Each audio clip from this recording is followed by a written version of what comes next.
Let me ask you something, and I want you to think about a specific student when you answer it. Have you ever watched a student look at a math problem, a problem that you know that they're capable of, and they put their pencil down before they've even tried? Not because the problem was too hard, and not because they didn't understand the directions, but because something happened between the reading of the problem and attempting it that had nothing to do with the mathematics at all. Something that said, I already know how this ends and I would rather not. That is the confidence gap. And it's one of the most common and least examined phenomena in mathematics classrooms because from the outside, it looks like a content problem. The student is not doing the work, so maybe they don't understand the concept. Maybe they need more support, more scaffolding, more intervention. And so we give them more of those things and the pencil stays down because the problem was never the content.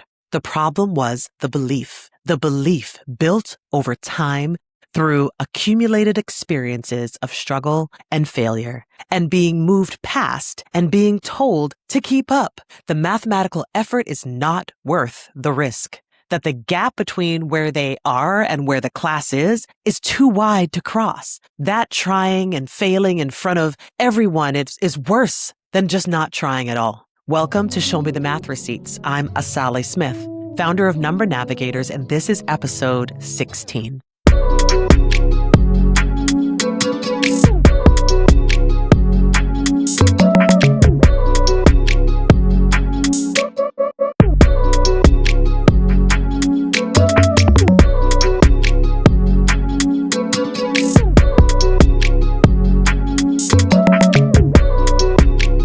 Today, we're talking about the confidence gap, where it comes from, how it compounds, and what teachers can do to interrupt it before it becomes a permanent feature of a student's mathematical identity. So let's get into it. But first, over to you, Josh. It's time for Math Joke of the Day. Numbers that can't be divided by 2.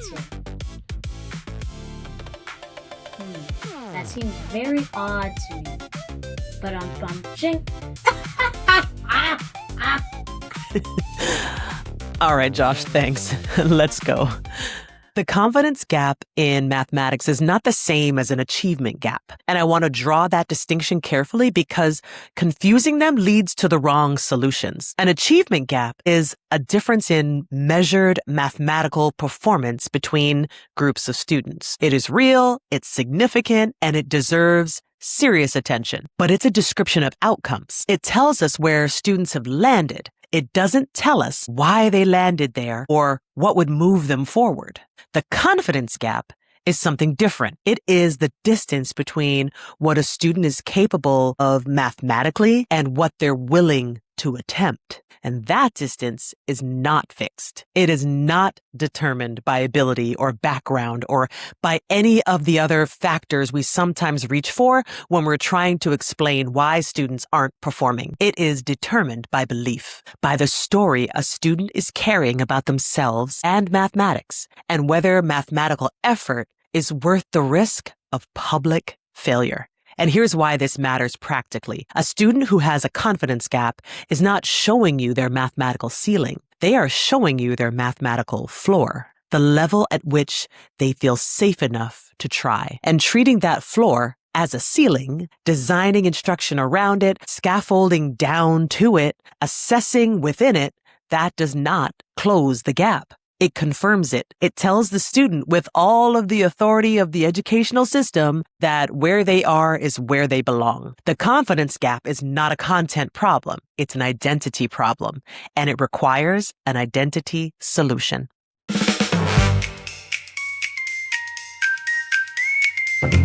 The research on confidence and mathematical performance is deep and it connects directly to much of what we've discussed across this show. Albert Bandura's work on self-efficacy, the belief in one's own ability to succeed in specific situations, showed that self-efficacy is one of the strongest predictors of academic performance across subjects. And in mathematics specifically, the relationship between self-efficacy and performance is bidirectional. Students who believe they can do the mathematics try harder, persist longer, and ultimately perform better.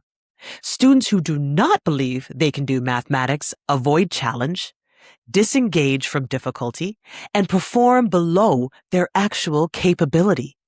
What that means is the confidence gap is not just a byproduct of low performance, it is also a cause of it. And intervening at the level of belief, building genuine mathematical self-efficacy through carefully designed experiences of success produces measurable performance gains. Not because the content got easier, because the student's relationship to the content changed. And then there is the research on belonging and mathematical identity. The work of scholars like Naila Saud Nasir and Danny Martin, whose research on African American students and mathematics showed that students who experience mathematics as a space where they don't belong disengage, not because of ability, but because of identity threat. The cognitive cost of trying to perform in a space that feels hostile to your presence is genuinely high, and students who are managing the cost have less cognitive resource available for the mathematics itself. The confidence gap in those cases is not individual, it's systemic. And addressing it requires more than encouragement. It requires structural change in who the classroom communicates is welcome to think here. Let me show you what the confidence gap looks like in practice, because it's not always dramatic. Sometimes it's very quiet. It looks like the student who always asks to go to the bathroom when the independent work starts, the one who copies from a neighbor and calls it checking their work, the one who answers every question with, I don't know, so fast that it is clear they never tried. The one who gets to the end of the test and leaves entire sections blank, not because they ran out of time, but because starting felt more dangerous than not starting. It also looks like the student who does fine on routine practice and falls apart on anything novel, who can execute a procedure perfectly in a familiar context and then freezes when the same mathematics shows up in a slightly different form. That student is not displaying a content gap. They're displaying a confidence gap, the specific, painful experience of competence that is too fragile to transfer. And here's what makes this particularly hard to address. The standard interventions, more practice, more scaffolding, more support, often makes the confidence gap worse because they confirm the student's belief that they need more help than everyone else, that the mathematics is too hard for them without additional support, that they are, in fact,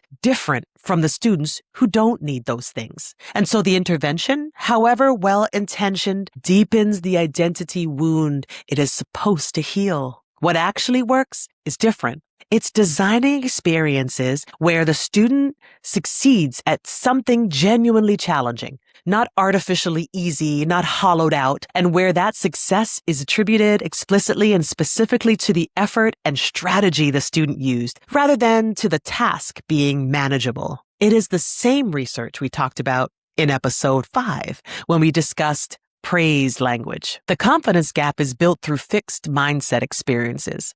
It is closed through growth mindset ones. And the difference is almost always in the details of how success and struggle are framed. If you are a classroom teacher, I want to offer you one reframe that might change how you respond to the student with the pencil down. Before you scaffold, before you simplify, before you sit beside them and walk them through the problem, ask one question. Not, do you need help? Because the answer to that is almost always yes, and it confirms the narrative. Ask, what do you already know about this problem? That question does something different. It locates competence first. It says, you have something to start with. Let's find it. And starting from competence, even a small amount, is a fundamentally different experience than starting from deficit.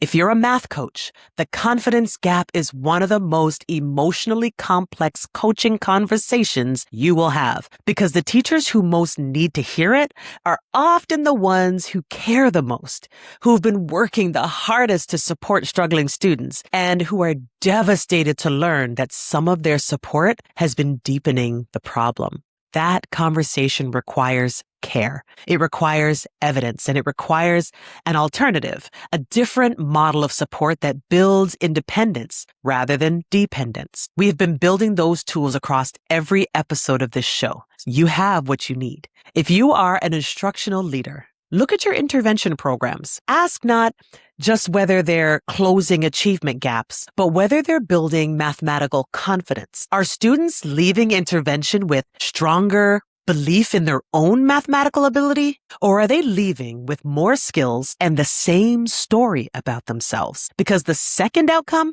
however common, is not the goal. And measuring for it requires asking different questions than the ones most programs are designed to answer. If you are a pre-service teacher, here is the most important thing I want you to carry into your first classroom. Every student who shuts down before they start is telling you something about their history with mathematics, not their future in it. And your job, patient, deliberate, sustained, is to give them enough experiences of genuine success that a different future starts to feel possible. That work is slow. It doesn't show up on a unit assessment, and it is the most important thing you'll ever do in a mathematics classroom.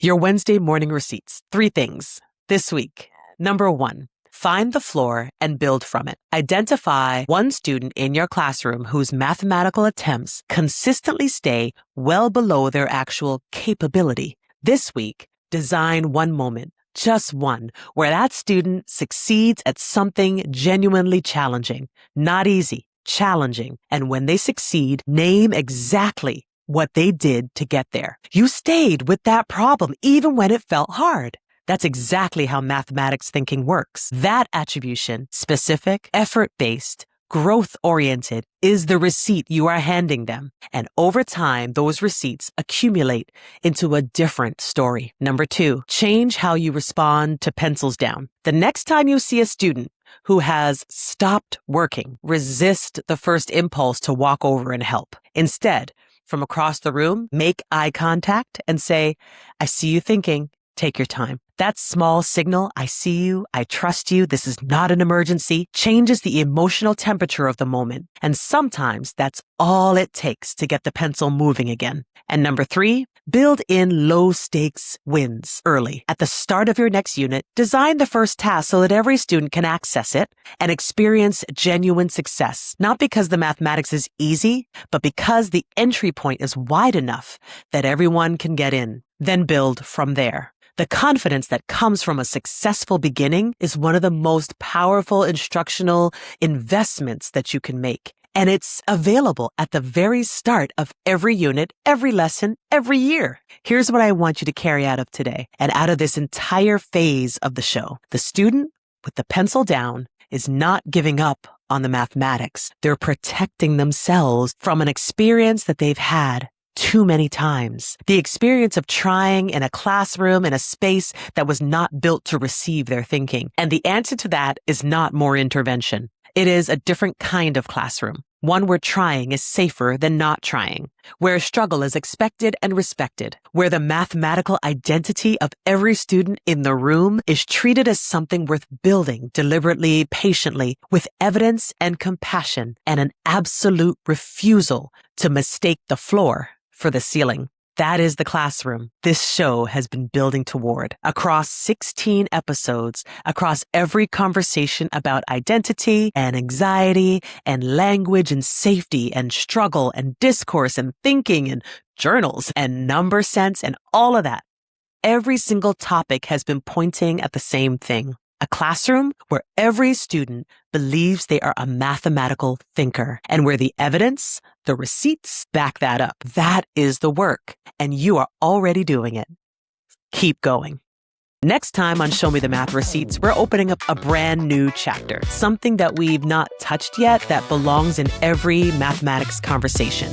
So come back for episode 17. I'm Asali Smith. This is Show Me the Math Receipts. And until next time, teach boldly, protect student thinking, and always keep your math receipts.